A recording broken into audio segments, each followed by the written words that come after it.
Hi అండి. మనం చూస్తూనే ఉన్నాము కార్మికుల సమస్య గురించి ఒక 6 రోజుల నుంచి ప్రొడ్యూసర్స్‌కి, యూనియన్ వాళ్ళకి, ఫెడరేషన్ వాళ్ళకి ఇష్యూస్ నడుస్తూ ఉన్నాయి. సో, దీని గురించి మాట్లాడడానికి మనతో పాటు ప్రొడ్యూసర్ ధీరజ్ గారు ఉన్నారు. 'అంబాజీపేట్ బ్యాండ్ మేళం' అని చెప్పేసి చాలా మంచి సినిమా తీశారు. చాలా తీశారు. బట్ అలాంటి సినిమాలు కూడా ఎంతో హిట్ అయిన ప్రొడ్యూసర్స్ కూడా ఈరోజు మేము చాలా ఇబ్బందుల్లో ఉన్నామని చెప్పి బయటికి రావడము, first time out of the box producers meeting పెట్టడం అనేది ఇదే ఫస్ట్ టైము. సో, 30% హైక్ పెంచడం అనేది చాలా కరెక్టు. ప్రతి ఇయర్ పెంచలేదు కాబట్టి మేము ఒక్కసారి అడుగుతున్నాము. అది వాళ్ళది మిస్టేక్ తప్ప మాది కాదు అని చెప్పేసి వాళ్ళు అంటున్నారు. సార్ మీరేమంటారు సార్ యాజ్ ఎ ప్రొడ్యూసర్? ఇప్పుడు 30% వేజెస్ పెంచడం ఒకటే ఇష్యూ కాదండి. There are multiple issues. ఇప్పుడు మేజర్గా అందరం ఒక ఫైనాన్షియల్ లాస్లో ఉన్నాం. అంటే సినిమాలన్నీ కాస్ట్ ఫెయిల్యూర్ అవుతున్నాయి. కాస్ట్ ఫెయిల్యూర్ ఎందుకు అవుతున్నాయి అంటే వేస్టేజ్ ఎక్కువ ఉంది. సో ఆ వేస్టేజ్ లేకుండా వితిన్ బడ్జెట్లో అంటే ఎంత రిక్వైర్మెంట్ ఉందో అంతే చేయగలిగితే ఈ కాస్ట్ ఫెయిల్యూర్స్ అవ్వవు. ఈ కాస్ట్ ఫెయిల్యూర్స్ కనుక మనం అరికట్టగలిగితే ఈ వేతనాలు పెంచడం అసలు పెద్ద మ్యాటర్ కాదని నా ఫీలింగ్. అంటే వాళ్ళకి ఇచ్చే వాళ్ళకి ఇచ్చేదాంతో కంపేర్ చేస్తే మన దగ్గర వేస్టేజ్ ఎక్కువ ఉంది. ఆ వేస్టేజ్ కనుక అందరూ ముందుకొచ్చి అరికట్టగలిగితే వాళ్ళకి ఇవ్వడం పెద్ద ప్రాబ్లం కాదు. అండ్ మీరు అన్నట్టు ఎవ్రీ ఇయర్ 10% పెంచాలి అనేది ఎక్కడో రూల్ బుక్లో లేదండి. అంటే ఇప్పుడు లేబర్ డిపార్ట్మెంట్ ప్రకారంగా కానీ పక్కన వేరే ఇండస్ట్రీస్లో వేరే అదర్ లాంగ్వేజెస్లో ఉన్న ఫిలిం ఇండస్ట్రీస్లో కంపేర్ చేసుకుంటే అక్కడ ఎంత వేజెస్ పే చేస్తున్నాం మనం వాళ్ళకన్నా ఒక ₹100 ఎక్కువనే చేస్తున్నాం, కానీ ఎక్కడ తక్కువ చేయట్లేదండి. మన ఇండస్ట్రీలో వేజెస్ కరెక్ట్గానే ఉన్నాయండి. మనం ఊరికే అలా పెట్టుకొని 10% పెంచాలి 10% పెంచాలి ఎవ్రీ ఇయర్ అని మనం పెట్టుకుంటున్నాం, కానీ ఆ సిచ్యువేషను ఆ రూల్ బుక్ ఎక్కడా లేదు. ఒకవేళ నిజంగా బాగుండుంటే పెంచేవాళ్ళం. బాలేం కాబట్టి ఇప్పుడు పెంచలేకపోతున్నాం అని చెప్తున్నాం. సో, ఇప్పుడు చూస్తే sir out of the box ఇప్పుడు 'సో ఫర్ యూ' అని రీసెంట్‌గా చిన్న చిన్న సినిమాలు కూడా మలయాళం నుంచి, తమిళ్ నుంచి చాలా చిన్న బడ్జెట్ సినిమాలు కూడా వచ్చి ఇక్కడ ఆడుతున్నాయి. సో, ఇప్పుడు మీరు మాట్లాడారు ఎవ్వరికి ప్రాఫిట్‌లో లేరు, ఎవరు ప్రాఫిట్ తీసుకోవడం లేదు అని చెప్పేసి చెప్తున్నారు. సో, ఇప్పుడు చూస్తే ఎందుకు మన సైడ్ నుంచి అది డైరెక్టర్ లోపమా? ప్రొడ్యూసర్స్ లోపమా? ఎవరి లోపం అంటారు? మన దగ్గర నుంచి ఎందుకు ఇలాంటి కథలు బయటికెళ్ళట్లేదు? మన దగ్గర ఈ చిన్న సినిమాలు మీరు ఎందుకు ఈ పర్టిక్యులర్ క్వెషన్ అడుగుతున్నానంటే చిన్న సినిమాలు మెయిన్ మీరే కాబట్టి ప్రొడ్యూస్ చేసేది. అలాంటి సినిమాలు ఎందుకు రావట్లేదంటారు సార్? మంచి మంచి కథలు ఉన్నాయండి. అవి తీయడానికి ప్రొడ్యూసర్స్ కూడా రెడీగా ఉన్నారు. బట్ ఓన్లీ ప్రాబ్లం ఏంటంటే ఇక్కడ ప్రొడక్షన్ కాస్ట్ చాలా ఎక్కువ అయిపోతుంది. అంటే ఒక 2 కోట్లు తీయాల్సిన సినిమా కూడా బలవంతంగా ఒక 5-6 కోట్లు పెట్టాల్సి వస్తుంది. ఇక్కడున్న సిచ్యువేషన్స్, ఇక్కడున్న ఫెసిలిటీస్, ఇక్కడున్న వేజెస్ కానివ్వండి అన్ని కారణాలు అవుతున్నాయి. అవి తగ్గించుకుంటే డెఫినెట్లీ ఇప్పుడు మనం మలయాళం ఇండస్ట్రీ మీరు ఎలా అయితే అన్నారో, మొన్న తమిళ్లో టూరిస్ట్ ఫ్యామిలీ తీశారు, ఇలాంటి కథలన్నీ బయటకు వస్తాయండి. ఇవన్నీ ఎక్స్పెరిమెంటల్ ఫిలిమ్స్. అంటే 10లో ఒకటి థియేటర్లో ఆడుతుంది. బట్ 10 సినిమాలకి అలానే మనం బడ్జెట్లు పెట్టలేం. సో కొంచెం తగ్గించి బడ్జెట్లు పెడితే డెఫినెట్లీ మంచి కథలు వస్తాయి. అంటే జనాలకు మంచి కథలు ఇవ్వగలుగుతాం. సో, ఇప్పుడు కార్డ్స్ ఒకటి తీసేస్తే ఎవరైనా వర్క్ చేసుకోవచ్చు. ఇప్పుడు ఎస్కేఎన్ గారు కూడా అన్నారు, ఇక్కడ కాకపోతే వేరే చోట మేము వర్క్ చేసుకుంటాము అని చెప్పేసి అన్నారు. సో, నిన్న ఈ విషయం గురించి వాళ్ళతో మేము మాట్లాడాము. ఒక 4-5 అవర్స్ ఇది జరిగింది నిన్న మార్నింగ్.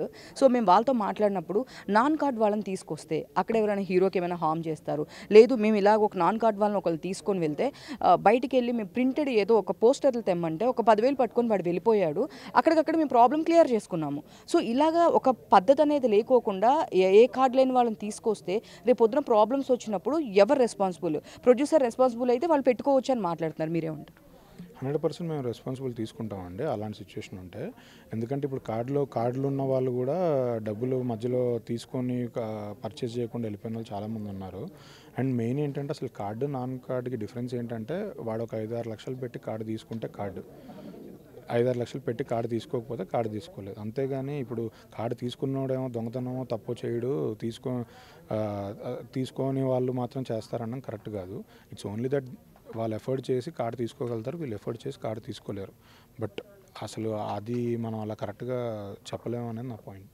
సో, అంటే ఇప్పుడు మీరేమంటున్నారు, కొత్త వాళ్ళు ఎవరైనా వస్తే వెంటనే వాళ్ళు వస్తున్నారు, ఇష్యూ చేస్తున్నారు అని చెప్పేసి అంటున్నారు. బట్ నేను వాళ్ళతో మేము మాట్లాడినప్పుడు చాలామంది కార్డ్ లేని వాళ్ళు కూడా వర్క్ చేస్తున్నారు, మేమేం అనడం లేదు అని చెప్పేసి అంటున్నారు. అంటే ఈ టాలెంట్ లేకోకుండానంటే మొన్న ఒక పెట్టిన ట్వీట్లో టాలెంట్ లేకోకుండానే ఇన్ని పెద్ద సినిమాలు నడుస్తున్నాయా, మాకు ఇప్పుడు మేము డబ్బులు పెంచమన్నప్పుడే టాలెంట్ గురించి ఎందుకు క్వశ్చన్ చేస్తున్నారు? బిఫోర్ లేనిది ఇప్పుడు మేము వేతనాలు పెంచమనగానే టాలెంట్ గుర్తొచ్చిందని ఒక క్వశ్చన్ రేస్ చేస్తున్నారు. మీరేమంటారు? అంటే టాలెంట్ ఉన్నవాళ్ళు చాలామంది కార్డులు, మెంబర్షిప్లు డబ్బులు కట్టి తీసుకోలేక పని చేయలేకపోతున్నారు. సో మీరు ఈ మెంబర్షిప్లు, ఈ యూనియన్లో మెంబర్షిప్లు ఇవన్నీ పెట్టకపోతే టాలెంట్ ఉన్న వాళ్ళతో మేము పనిచేస్తాము అని మేము చెప్తున్నాం. ఇది ఇప్పుడే గుర్తు రాకపోవడం ఏం కాదండి, ముందు నుంచి ఉన్న పాయింటే. మాకు ఇక్కడ ఉన్న బలవంతంగా ఒక 4 గోడలు కట్టేసి ఇందులోనే బతకండి అని మమ్మల్ని తోశారు. మేము ఇందులో బతకలేము, మాకు ఇందులో సఫికేషన్ ఉంది, మేము బయటికి వెళ్ళి బతుకుతాం అన్న పాయింట్లో మేము మాట్లాడుతున్నాం. అంతేగాని అది ఈరోజే మాకు గుర్తొచ్చిందా అనేది అయితే కాదండి, ఇది ముందు నుంచి ఉన్న పాయింటే అండి. సో ఫైనల్గా ఇప్పుడు చూస్తే దీనికి అందరు పెద్దలు అంటే చిరంజీవి గారు కూడా మనం ట్వీట్ చేయడం జరిగింది, దీనికి ఒక సంస్థ ఉంది, నేను ఇండివిజువల్గా మాట్లాడడానికి లేదు అని చెప్పేసి. ఫైనల్గా డెసిషన్ అంటే ఇప్పుడు పెద్ద సినీ నిర్మాతలు ఒకలాగా, సినీ నిర్మాతలు ఒకలాగా, వాళ్ళు మాట్లాడుతుంటే వీళ్ళు మాట్లాడలేదని ఇంకొక పాయింట్ కూడా ఇంతకు రేజ్ అయింది. ఫైనల్గా ఇప్పుడు మీరు సపరేట్గా కార్డు లేని వాళ్ళని తీసుకొని వర్క్ చేయించుకుంటారా, వేరే ప్లేస్కి వెళ్ళి వర్క్ చేయించుకుంటారా, లేదా దీనికి ఒక సొల్యూషన్ అనేది ఏమైనా ఉందా ఫైనల్గా? మేము వర్క్ చేయించుకోవడానికి మేము రెడీగా ఉన్నాం, కానీ మేము అలా స్టార్ట్ చేయగానే ఇమీడియట్గా కొంతమంది సెట్లోకి వచ్చి గొడవలు చేయడం, పని చేయడానికి వచ్చిన వాళ్ళ మీద దౌర్జన్యం చేయడం చేస్తారు. అది వాళ్ళు చెయ్యము అంటే మేము హ్యాపీగా పని చేసుకొని రెడీగా ఉన్నాం. వాళ్ళు అలా చెయ్యము అని చెప్తే రావడానికి, ముందుకు రావడానికి చాలామంది రెడీగా ఉన్నారు. ఓన్లీ ప్రాబ్లం ఏంటంటే భయపడి కొత్త వాళ్ళు రాలేకపోతున్నారు, వీళ్ళు బెదిరించి కొత్త వాళ్ళని ఆపుతున్నారు, అంతేనండి. ఇది వాళ్ళు అర్థం చేసుకొని ఇక్కడ కొంచెం ఫ్రెండ్లీ ఎన్విరాన్మెంట్ క్రియేట్ చేయగలిగితే చాలామంది ముందుకు వచ్చి పనిచేస్తారండి. సో ఫైనల్గా కార్మికుల లీడర్లే ఇలా చేస్తున్నారు, వాళ్ళు కాదు, అక్కడ ఉన్న మిగతా వాళ్ళకి తెలియదు, ఓన్లీ కార్మికుల లీడర్లు మాత్రమే వాళ్ళ సొంత బెనిఫిట్స్ కోసం కేసుల నుంచి అవుట్ ఆఫ్ రావడానికి అని చెప్పేసి ఇందాక ఎస్కేఎన్ గారు చెప్పారు. అంటే వాళ్ళే కావాలని ఎవరైతే సెక్రటరీ ప్రెసిడెంట్లు అని ఇట్లా వాళ్ళు ఉన్నారు కాబట్టి వీళ్ళే దీనికి మెయిన్ ఎజెండా అంటారు, వాళ్ళే కావాలని చేస్తున్నారు.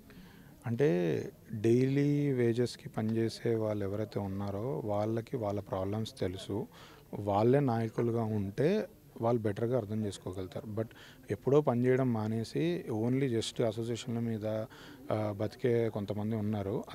అది వాళ్ళ చాయిస్, వాళ్ళ ఇంట్రెస్ట్, నేను కాదనట్లే. బట్ వాళ్ళ ఇన్ఫ్లుయెన్స్లో మిగతా వాళ్ళందరూ పడి ఈ రాంగ్ ట్రాక్ పట్టకూడదు అనేది మా అభిప్రాయం అండి. Thank you. Thank you.